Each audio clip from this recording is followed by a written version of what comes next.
Hey guys, it's a new episode, and always I'm going to give you some little tips and tricks that I've actually learned from this. But this week is all about LinkedIn, and I have Al, and he is the best selling author and sought after LinkedIn growth strategist, renowned on his innovative approach to digital marketing. His groundbreaking book, The AI LinkedIn Advantage, has transformed how professionals and businesses leverage artificial intelligence to prioritize their LinkedIn presence.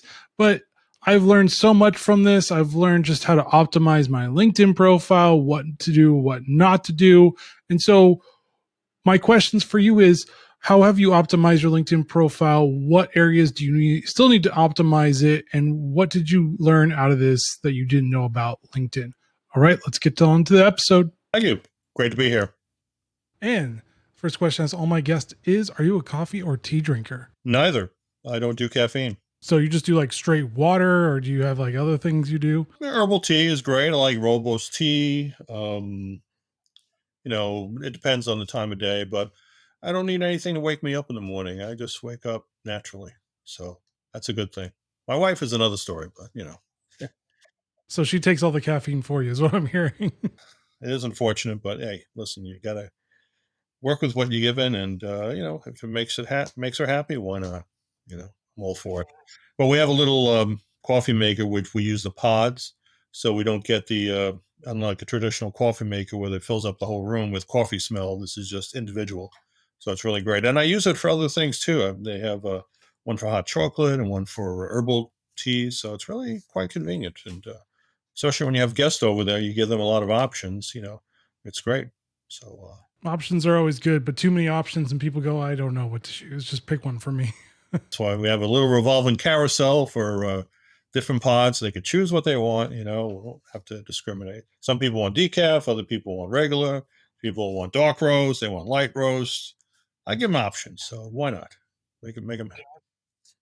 And I gave a brief some of your expertise. Can you give our listeners a little bit more about what you do? Well, I'm LinkedIn. I help people optimize their profile. I work with a lot of individuals as well as companies, training them to make their profile more impactful, which is important. I do speaking engagements, so I speak to groups on LinkedIn strategies. So I just basically help people to make it more a platform that's more easy to use and more better for what they do. Got you. And how have your approaches to AI and LinkedIn strategy evolved over time? And any pivotal lessons from the early stages of your career? I would say that AI has been pretty significant in creating content as well as developing different types of strategies that normally were not available years ago. So it's really been a game changer, I think. And a lot of people are really not understanding the process, but I was an early adapter to it. So I found it to be really, a great way to connect with people by using this tool, which saves time. But there are learning curves you need to understand. So it's not a type of tool that is one size fit all. You need to really understand the purposes of it, and sometimes it makes mistakes. It is evolving. So but I embrace it, so that's a good thing.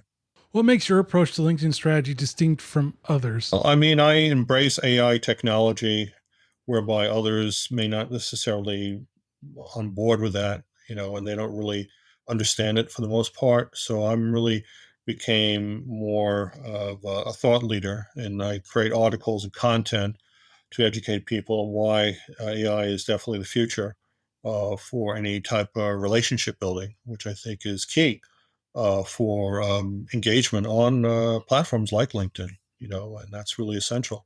You really to either you get with the program or you get left behind. And I wasn't going to be in that situation, so I really took advantage of the different you know applications that are available. And how do you incorporate it into LinkedIn strategies to create standout results for clients? Content creation obviously is key.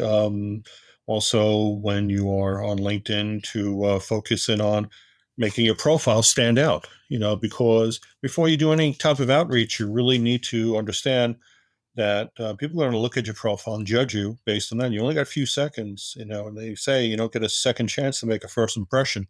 And that's true. That's something that I find to be important. So before you do any outreach, you really need to look at your profile and understand what you're presenting, and that really is going to make a difference in terms of the value that you are given to someone, in terms of what you present. I mean, a lot of times they'll judge you based on the amount of followers that you have or the amount of recommendations you have, and people really don't understand if it's important or not. And for me, recommendations are essential, for any type of trust, when dealing with people. Have you looked at your profile at all? Have you thought about anything that might be in help for improvement at all? Basically, recommendations. I mean, Okay, well, uh, touched a nerve there. Okay. yeah. I mean, I got everything pretty much okay. It's just that's the most. I already know that's the most that I need to actually focus on a little bit more. I mean, I do create the content. I do use the newsletter. Like I do use all the features. It's just the one thing that's the older thing of all the other tools that I don't use very well. Well, that's essential, when you're looking at that, updating, portraits, looking at the background images as well are essential. But I think recommendations are something a lot of people just seem to ignore or don't know how to do. And I'm very good at doing that and helping people, and that really is going to build a lot of trust, because it's about who you say you are, and it's social proof, it's third party endorsements. That's going to be your key to gain trust. So I work with people to help them develop that and become more proactive in getting that. So that's important. Is there like one good tip you could tell our listeners to like get more recommendations? Because I feel like it's the asking part that stops a lot of people from doing it. Because you're like, I don't know if I'm ever rejected or not, or if I asked the wrong person that really doesn't like me. Well, the ideal way to do it is that if you are working with a client who's very happy with your work, I'd reach out to them and just say, ask them for a couple of kind words, to share that, help them in what you did for them. That really makes a difference, So if you have a relationship with someone, they're on LinkedIn, it really works out. And a lot of times they'll appreciate a recommendation on your part too. So it's usually a win-win situation, and that's something that you really got to be more proactive in doing, because that really is going to make a difference, in getting, the trust value. That really makes a difference. Are there any surprising or unconventional tactics you employ with LinkedIn that produce significant outcomes? Videos on LinkedIn are a game changer. People post articles, but the fact is that you're competing with so many people out there for articles, and sometimes people skip that. But videos are getting a lot of more attention than they didn't have before, and LinkedIn is promoting videos with their algorithm.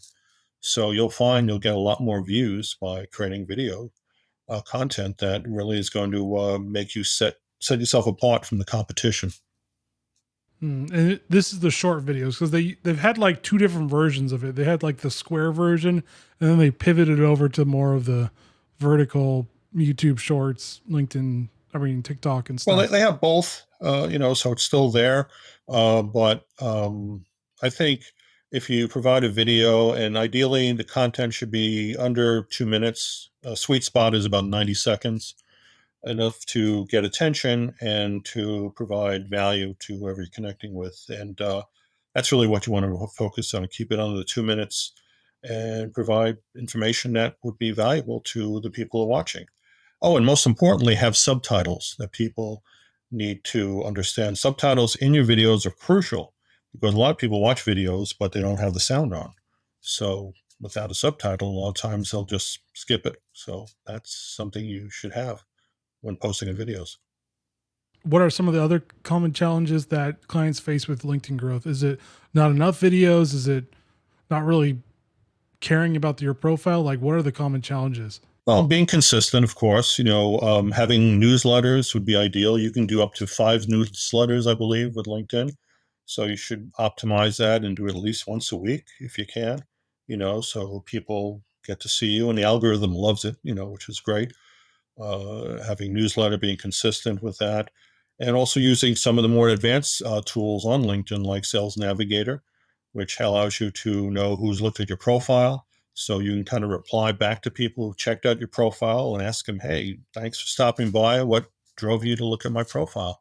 That's something important to have engagement. That's really a good thing to have.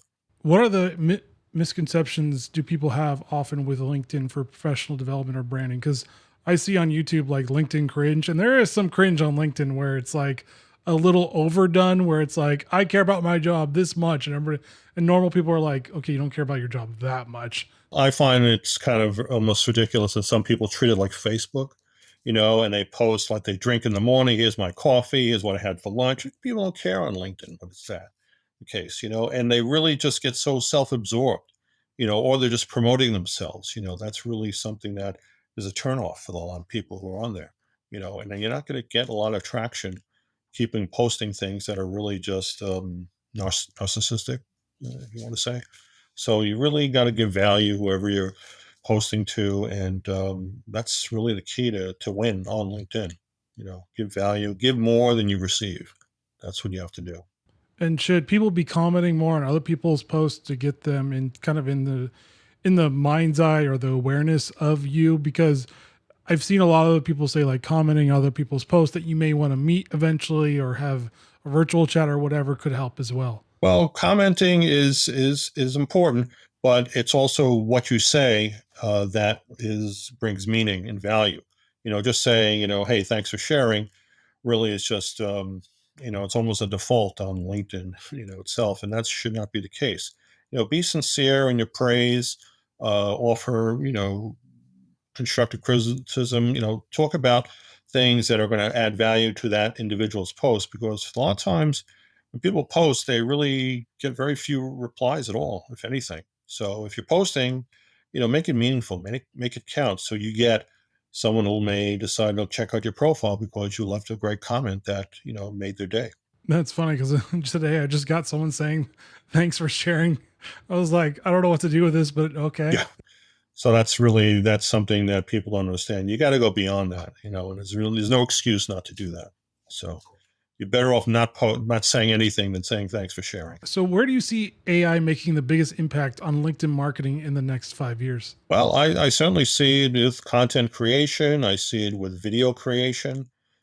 This is definitely the future of it, and it's just going to be a great way to save people a lot of time and energy on posting and using a platform compared to the old-fashioned method of trying to think about what to say. LinkedIn with products like ChatGPT could help create ideas for content or ideas for video that are important for growth, and that's what I see the future is AI is the future of LinkedIn. So that's important.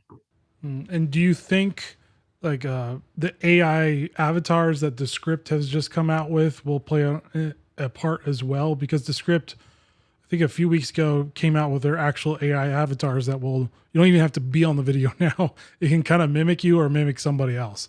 I mean, certainly it's going to create attention.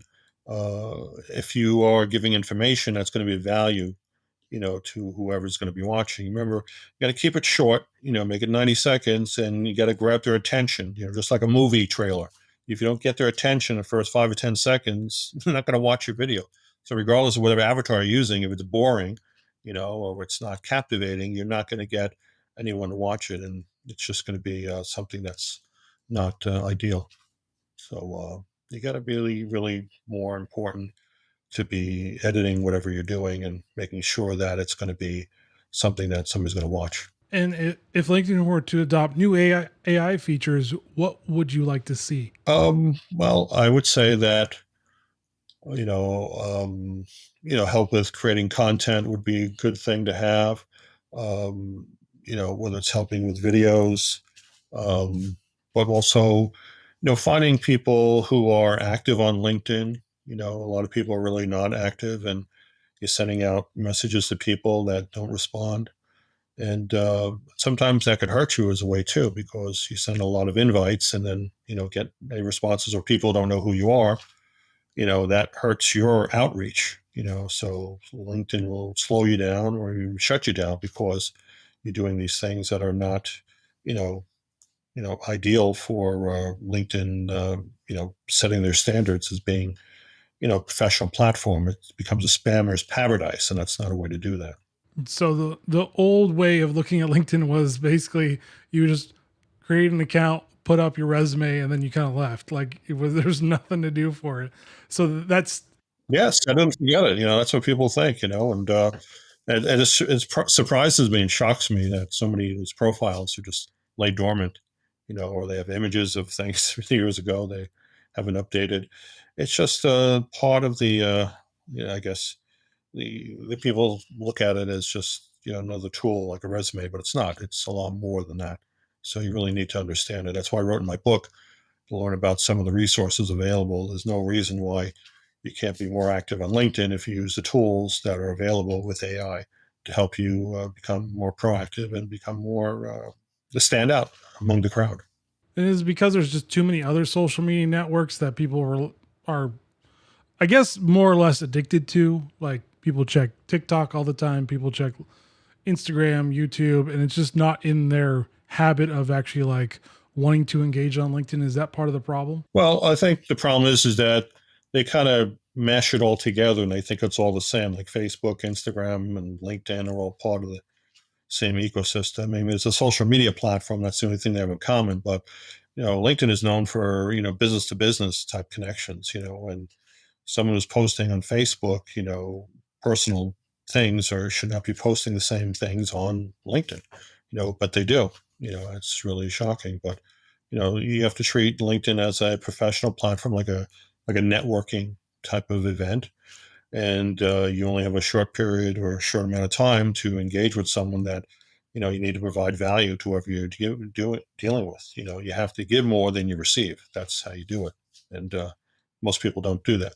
And what advice do you give someone just starting to use LinkedIn and wanting to tap into just growth and AI using? It's simple. You have to have a foundation, and the most important foundation is optimizing your profile. Before you do any outreach, you really need to focus on your profile. Focus on things that matter to most people. When they connect with you. Was who your connections are, who any achievements that you have, awards that you've won, any articles that you published, any recognition. These are things that are crucial as part of a profile, and most importantly, recommendations. That's social proof right there. So these things are just part of it. And unless you don't have that established, it doesn't make sense to do any outreach because people are going to judge you quick and not even look at you, because they just look at your profile as just something that is, neglected or unprofessional. So you really got to really optimize your profile, become more of to make the most out of LinkedIn, I would say. And people listening to this episode and they're wondering where can they find you online to learn more? Go on LinkedIn, look under Al Kushner, check out my profile, reach out. I accept most connections.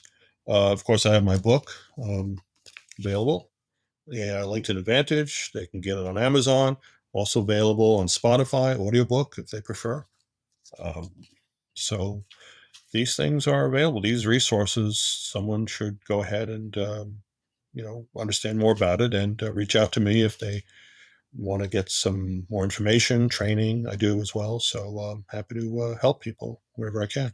And any final thoughts for the listeners? Other than that, there are resources I can send people. An ebook is available as a resource. If you want to connect with me to learn how to some tips on how to optimize a profile. That's free.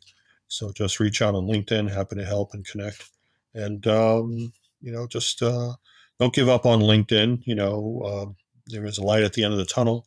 You just need to get your home in order by making your profile the best it can be, and at that point go forward and make positive connections, and make sure you'll be at least a week, respond to people in a timely fashion. That's the way to make the most out of LinkedIn. Don't post and ghost. A lot of people do that, and that's not a thing to do. You really gotta why don't they responded, in the way a week, that's not a thing to do. So just be more proactive with your connections. All right. Thank you, Al, for joining Digital Coffee Marketing Brew and sharing knowledge on AI and LinkedIn. Thank you. I appreciate the opportunity. So, guys, how was that episode? Was that good? Was that good? What did you learn? Let me know in the comments below. As always comment because it's always good. But as always, just subscribe to this podcast. Let me know what you think, who I should bring on the guest if you want to in the comments below as well. But make sure your LinkedIn profile is optimized and ready for your needs for your business or finding a new job. And I'll see you next week where I talk to another great thought leader in the PR marketing industry. All right, guys, stay safe. Later.